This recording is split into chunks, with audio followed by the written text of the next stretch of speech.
खतरनाक भूत की खतरनाक कहानी। बहुत समय पहले एक गांव था जिसका नाम चंदपुर था।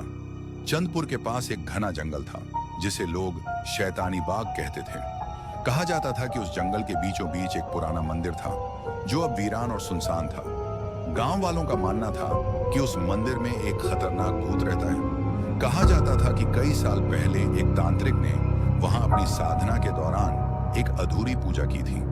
पूजा के दौरान उसने किसी की बलि दी थी, लेकिन उसकी साधना पूरी नहीं हो पाई। उसी दिन से वहां भूत प्रेत का साया मंडराने लगा। एक दिन तीन दोस्तों रवि, मोहन और अजय ने मंदिर में जाकर खजाने की खोज करने की ठानी। गांव वालों ने उन्हें समझाया, पर वे माने नहीं। उन्होंने रात के 12 बजे जंगल में जाने का फैसला किया, क्योंकि उनके अनुसार खजाना रात में ही दिखाई देता था।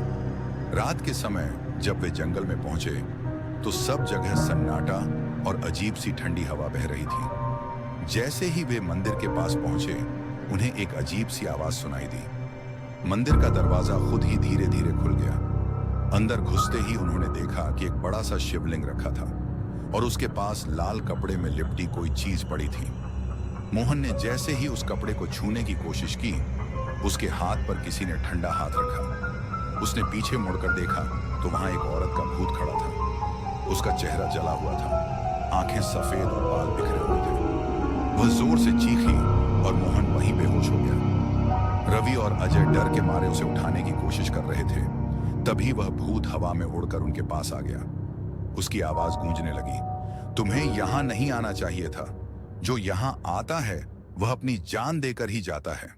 रवि और अजय ने भागने की कोशिश की, लेकिन जैसे ही वे मंदिर के बाहर जाने लगे, भूत ने उनके चारों ओर आग का गोला बना दिया। वह जोर से हंसी और बोली, अब तुम सभी मेरे हो। उस रात के बाद रवि, मोहन और अजय कभी वापस नहीं आए। गांव वालों का कहना है कि आज भी उस जंगल के पास जाने पर उन तीनों की चीखें सुनाई देती हैं और वह भूत अब भी मंदिर में अपनी अधूरी पूजा का इंतजार कर रही है। कहते हैं जो उस जंगल में गया वह कभी वापस नहीं लौटा।